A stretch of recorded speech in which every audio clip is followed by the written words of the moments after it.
नई कहानी देखने के लिए चैनल को सब्सक्राइब करें और बेल आइकन दबाना ना भूलें। सुरेखा बाजार से सब्जियां लेकर लौटती है और अपनी बेटी निम्मी को उन्हें फ्रिज में रखने को कहकर हाथ मुंह धोने चली जाती है। निम्मी थैले से सब्जियां निकाल ही रही होती है कि तभी उसका भाई राजन पीछे से आकर चटाक से उसके सर पर मारते हुए निकल जाता है। अपना सर खुजाते हुए निम्मी थैले में पड़ा नींबू लेकर जोर से उसकी तरफ फेंकती है, जो जोरों से उसकी पीठ पर पड़ता है।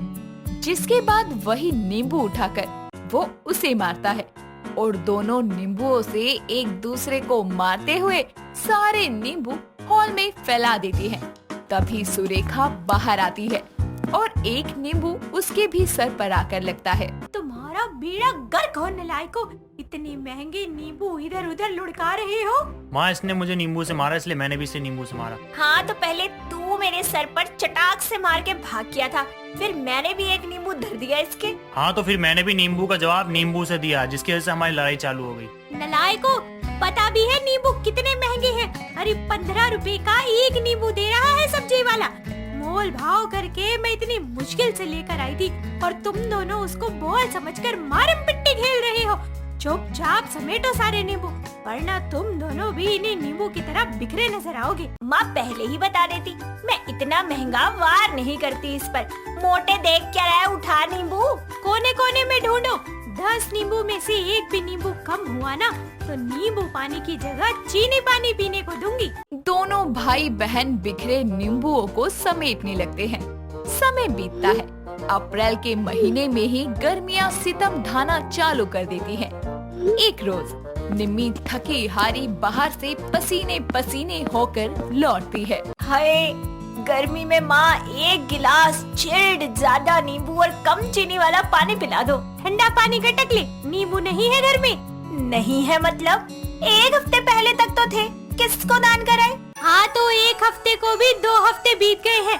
अभी पानी पीना है तो पी, वरना कमरे में पहुँच। माँ क्या बोले जा रही हो? इतनी गर्मी हो रही है, घर में नींबू नहीं रखे आपने। जाओ बाहर से लेकर आओ, लेकिन मुझे अभी नींबू पानी पीना है। हाँ हाँ रुक, अभी पड़ोसी के झाड़ से चुरा कर लेकर आती हूँ। अरे फोकट में नहीं बिक रहे नींबू, जो उठा कर ले आऊं। पता भी है कितने महंगे नींबू है? हाँ हाँ, 15 रुपए का आता है, मुझे भी पता है। इतना कहकर निम्मी मुंह बनाते हुए बाहर जाने लगती है। तभी सुरेखा उसे टोकते हुए कहती है, अब कहाँ चली हांडने?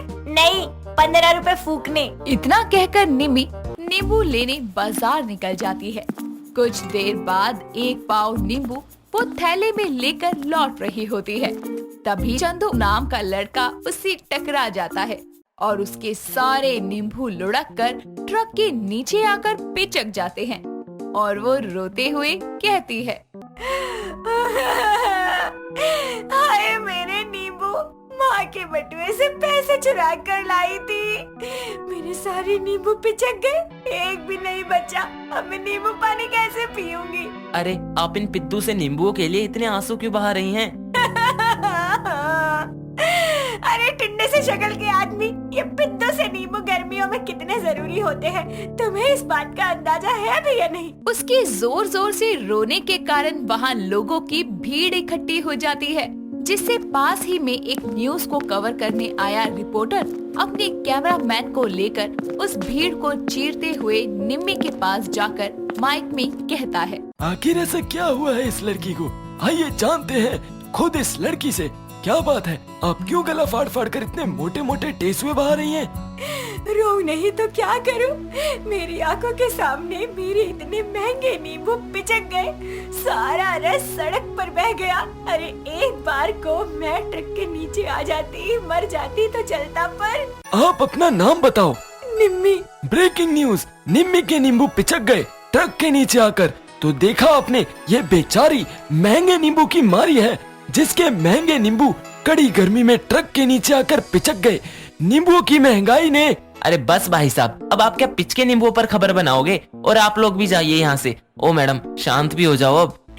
एक तो मेरे सारे नींबू का कचुम्बर निकाल दिया, ऊपर से मुझे रोने भी नहीं देते। ठीक है, समझ गया। मेरी वजह से आपके नींबू बर्बाद हुए हैं ना, तो मैं आपको दूसरे नींबू दिलवा देता हूँ। पक्का? देख लो, अभी बोल दिया है ना तो दिलवाने पड़ेंगे चाहे कितने भी महंगे हो। ठीक है। इतना कहकर चंदू उसे बाजार लेकर जाता है और वो उससे 1 पाव नींबुओं के नुकसान की भरपाई आधा किलो नींबू खरीदवा कर करती है।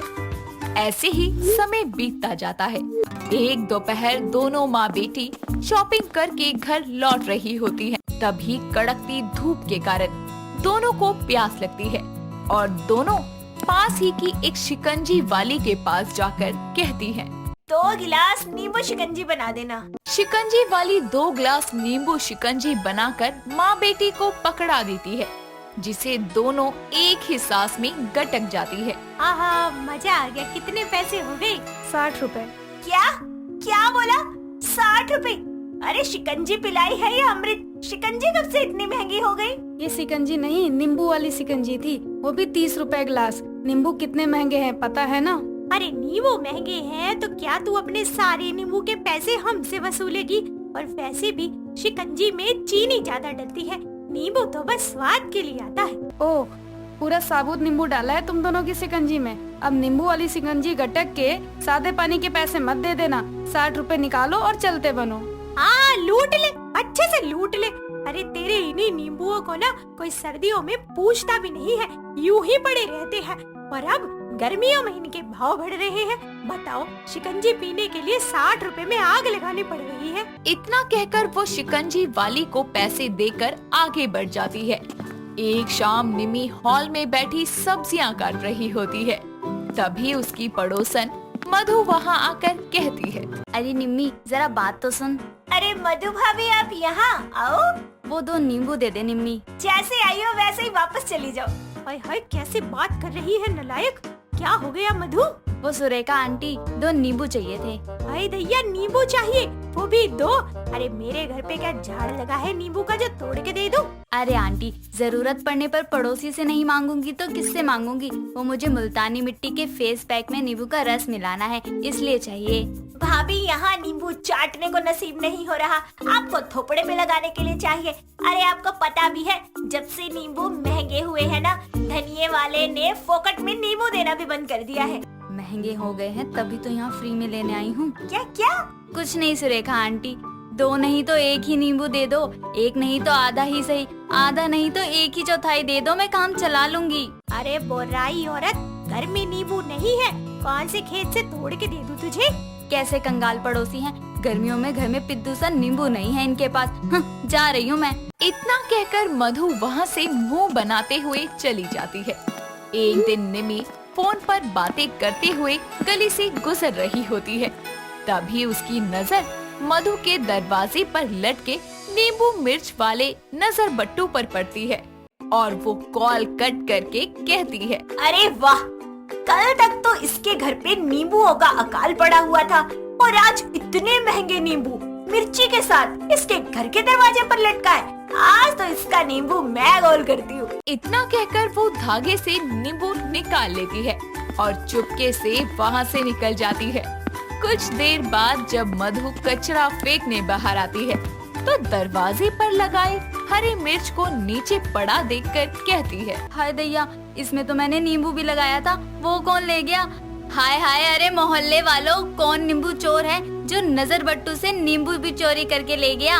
अरे मधु, क्या हो गया? देखो ना आंटी, कोई नास पिटा दरवाजे पर लगी नींबू मिर्च से नींबू ही सरका ले गया। हाय हाय, गर्मियों में नींबू की महंगाई को देखते हुए लोग नींबू चोर बन गए हैं। अरे तो ये मिर्चियाँ क्या अपनी अम्मा के लिए छोड़ गया? इन्हें भी ले जाता कमबख्त। ये सब देखकर घर के दरवाजे पर खड़ी निमी मुस्कुरा रही होती है।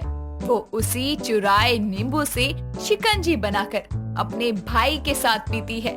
गर्मियों में महंगे नींबू होने के कारण निमी कभी कभी ही नींबू लाती और एक नींबू के 4 भाग करके काम चलाया करती।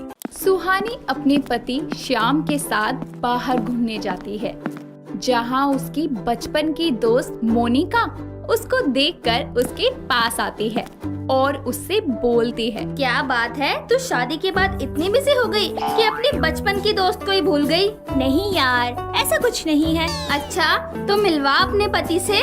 ये है मेरे पति श्याम। ये है तेरा पति। वैसे रंग के हिसाब से नाम सही है, श्याम। रंग भी सांवला और नाम भी श्याम। मैं देख रही हूँ तुझे कुछ ज्यादा ही हंसी आ रही है। हंसी तो आएगी ही ना, तू खुद को देख और अपने पति को। पता नहीं तूने ऐसे सांवले इंसान से कैसे शादी कर ली। मैं तो ऐसे इंसान से कभी बात भी ना करूं, शादी तो दूर की बात है। मुझे इनसे प्यार है, ना कि इनके रंग रूप से। और रंग में रखा ही क्या है, सांवले तो कृष्ण भगवान भी थे, पर उन्हें भी तो सब प्यार करते थे ना। तो वैसे ही मुझे भी अपने सांवले बलम से बहुत प्यार है। तो पतिदेव चले अब। सुहानी श्याम के साथ घर आ जाती है। बाहर से आने के बाद से श्याम उदास अपने रूम में बैठा होता है। श्याम को उदास देखकर सुहानी उसके पास जाती है और उससे बोलती है। क्या हुआ? आप जब से घर आए हैं मैं देख रही हूँ बहुत उदास है। तुम्हें मेरी वजह से कितना शर्मिंदा होना पड़ता है सबके सामने, है ना? ये कैसी बातें कर रहे हैं आप? और वैसे भी हम लड़कियों को ना गोरे लड़कों से ज्यादा सांवले लड़के अच्छे लगते हैं, इसलिए अब ऐसी बातें करके ना अपना और मेरा मूड मत खराब करो। अच्छा ठीक है। अच्छा आप फ्रेश हो जाइए, मैं तब तक डिनर की तैयारी कर लेती हूँ। इतना बोलकर सुहानी किचन में जाकर डिनर की तैयारी करने लगती है। तो वहीं श्याम YouTube खोलकर उस पर गोरा होने के टिप्स देखने लगता है। रात में सबके डिनर करने के बाद जब सुहानी सोने के लिए रूम में जाती है तो श्याम अपने हाथों में लेप लिए सुहानी के पास आता है और उससे बोलता है। सुहानी ये लेप मुझे लगा दो। इस समय? और ये किस चीज का लेप है? गोरा होने का लेप है ये, देखना इसकी मदद से मैं कुछ ही दिनों में गोरा हो जाऊंगा। आपकी तबीयत तो ठीक है ना? कैसे बहकी सी बातें कर रहे हो? लगता है आपको किसी की नजर लग गई है। रुको मैं आपकी नजर उतार देती हूँ। जरूर उस चुड़ैल मोनिका की नजर लगी होगी आपको। अरे मुझे कोई नजर नहीं लगी, मैं बिल्कुल ठीक हूँ। अगर मेरे लिए कुछ करना ही है तो ये लेप लगा दो ताकि मैं भी जल्दी से गोरा हो जाऊँ। हाँ लगाती हूँ, पर उससे पहले आपको काला टीका तो लगा दो। यार जो करना है करो, पर ये लेप अभी लगाओ। सुहानी श्याम को काला टीका लगाकर उसके पूरे चेहरे और बॉडी पर लेप लगाती है, जिसे लगाकर श्याम सुहानी से बोलता है। अब तुम सो जाओ, तुम्हें नींद आ रही होगी ना? अच्छा ठीक है मैं सो रही हूँ, मगर सुनो आप ऐसी हालत में ना माँ जी के सामने मत चले जाना। इतना बोल सुहानी सो जाती है और श्याम अपने लेप के सूखने का वेट करता है। काफी देर हो जाती है लेकिन उसका लेप नहीं सूखता, इसीलिए श्याम घर की लाइट जलाए बिना किचन में पानी लेने जाता है, जहां उसकी माँ लता उसे ऐसे हाल में देख के डर के मारे चिल्लाकर बोलती है। भूत बचाओ, घर में भूत। अरे मैं भूत नहीं हूँ। लता डर से चिल्लाते हुए पूरे घर में इधर उधर भागने लगती है।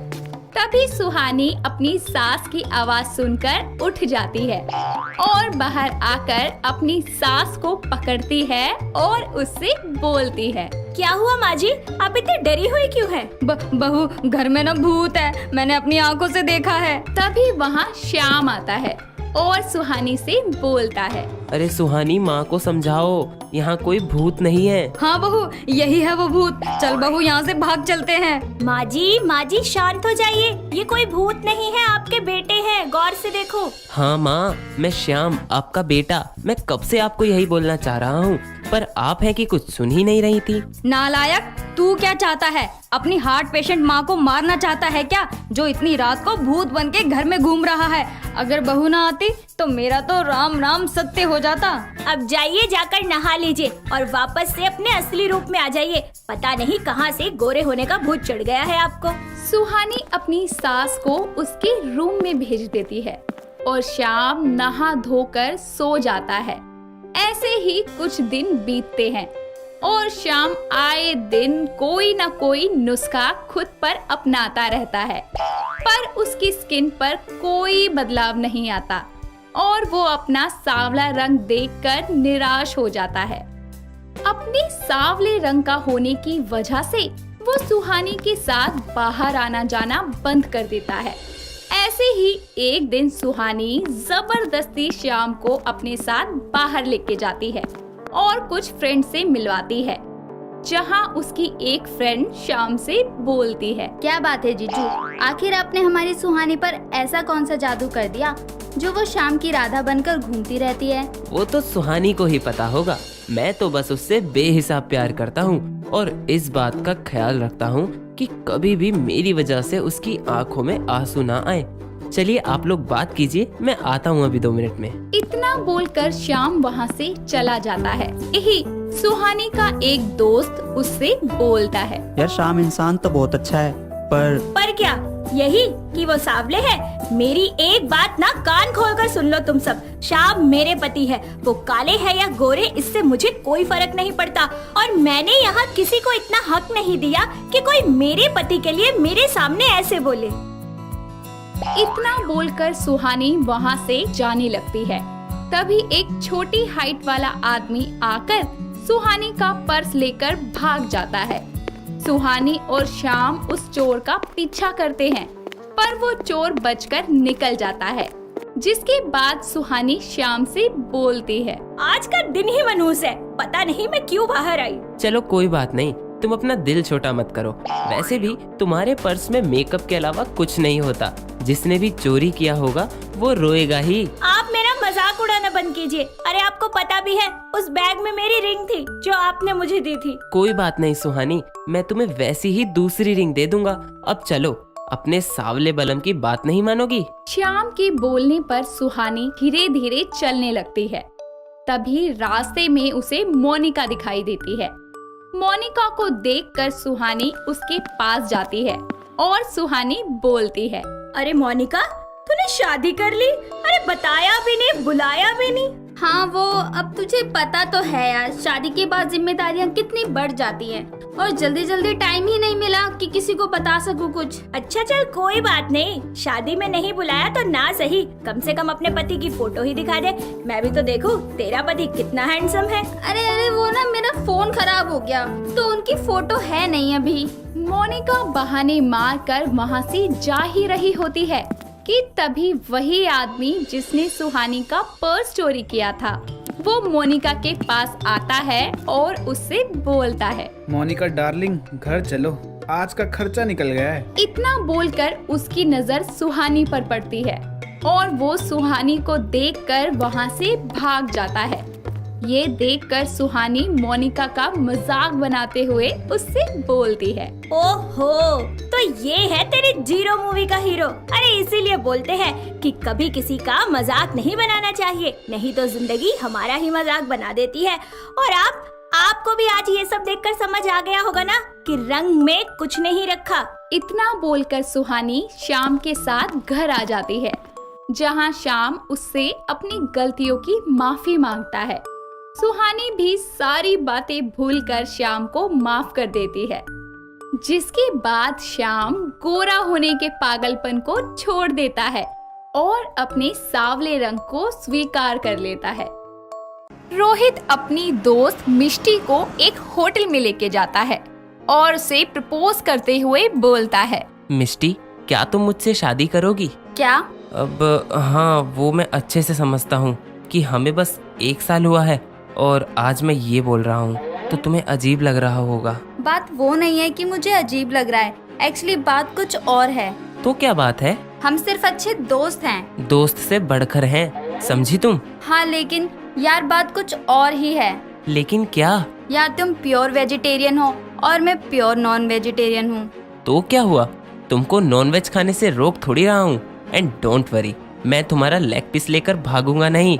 अरे यार मैं बंगाली हूँ और तुम खुद सोचो ना, मेरी सुबह की शुरुआत ऑमलेट खाकर और लंच चिकन तंदूरी खाकर और रात मटन खाकर बीतती है, तो तुम ही बताओ हम दोनों कैसे एडजस्ट करेंगे? अरे यार बस इतनी सी बात। अरे वो तो मैंने मन्नत मांगी थी कि जब तक तुम मेरा प्रपोजल एक्सेप्ट नहीं कर लेती तब तक मैं नॉन वेज नहीं खाऊंगा। मतलब तुम नॉन वेज खाते हो? हाँ बाबा, अब तो कोई दिक्कत नहीं है ना तुम्हें? नहीं, अब सब ठीक है। मिष्टी रोहित का प्रपोजल एक्सेप्ट कर लेती है।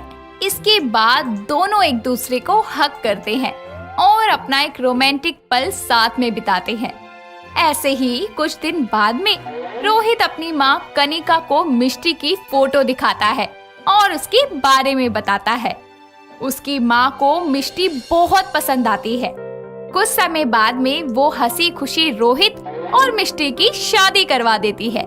ऐसे ही एक सुबह मिष्टी की सास उसे जगाते हुए बोलती है, अरे बहू उठ जा, कब तक सोती रहेगी? हाँ माँ जी, उठ गई बस। अरे बहू, आज तेरी पहली रसोई है, तो आज तू अपनी पसंद का कुछ भी बना लियो। आज हम सब तेरी पसंद का खाना खाएंगे। ठीक है माँ जी। मिष्टी को कुछ समझ नहीं आता कि वो अपनी पहली रसोई में क्या बनाकर खिलाए। जिसके बाद में वो शॉप पर जाती है और कुछ अंडे लेकर आती है और उन अंडों से ऑमलेट बनाकर टेबल पर सर्व करती है।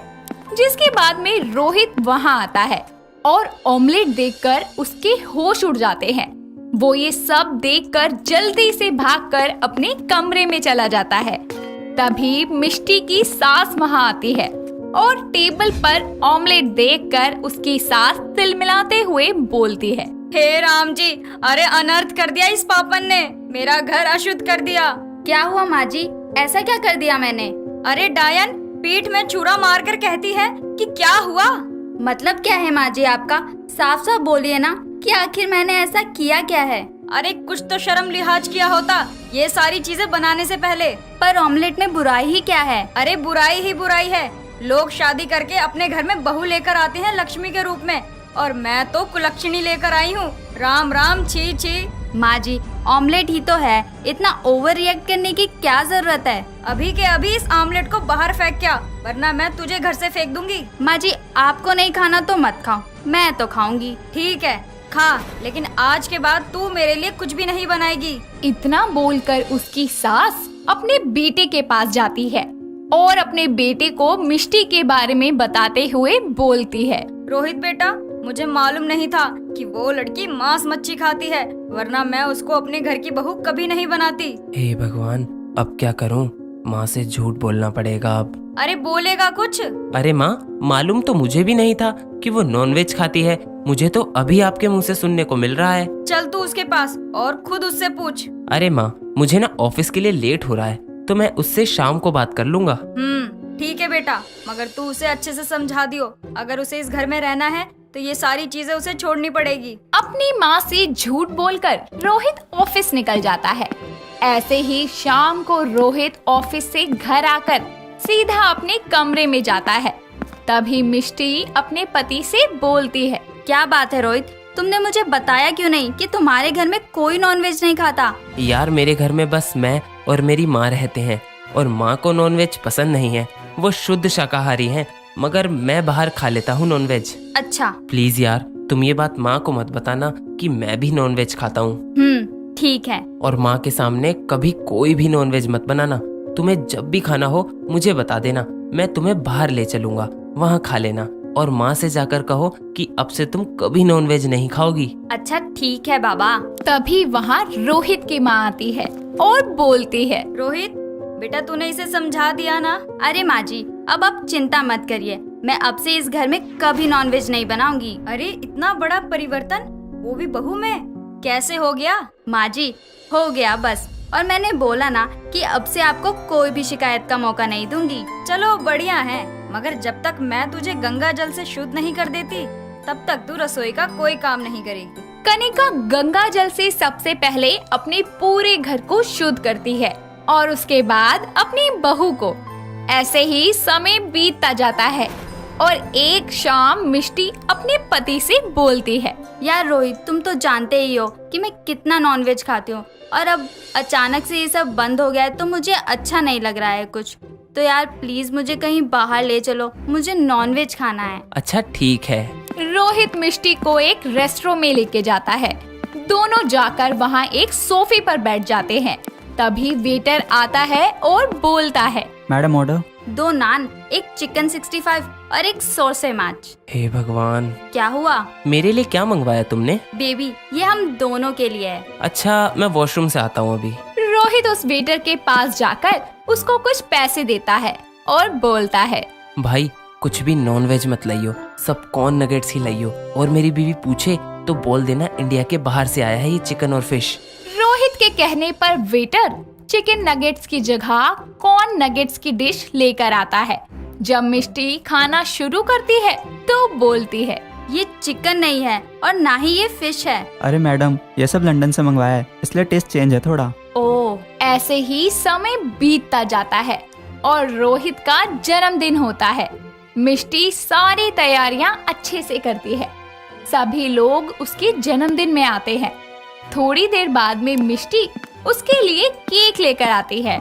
रोहित केक कट करता है और केक खिलाने से पहले मिष्टी से बोलता है, इसमें एग है? हाँ, 3 एग हैं। यार मिष्टी, मुझे माफ कर दो, मैंने तुमसे और माँ से झूठ बोला। कैसा झूठ? आई एम हार्डकोर वेजिटेरियन और मैं तुम्हें खोना नहीं चाहता था, इसीलिए झूठ बोला कि मैं भी नॉनवेज खाता हूँ। तुम्हें क्या लगता है कि मुझे चिकन नगेट्स और कॉर्न नगेट्स में फर्क नहीं पता चलेगा?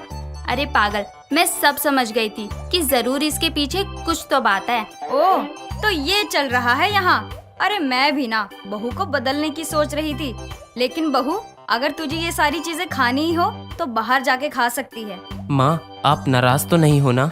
बिल्कुल नहीं। तीनों एक दूसरे को हंसते हंसते गले लगा लेते हैं और खुशी खुशी रहने लगते हैं। अब जब भी मिष्टी का मन नॉनवेज खाने का होता तो वो बाहर जाकर खा लेती और घर में सबके साथ में वेज खाना खाया करती। दोस्तों, अगर आपको ये कहानी पसंद आई तो इसे लाइक करें, शेयर करें और कमेंट करके बताएं कि कहानी में आपको सबसे अच्छा क्या लगा।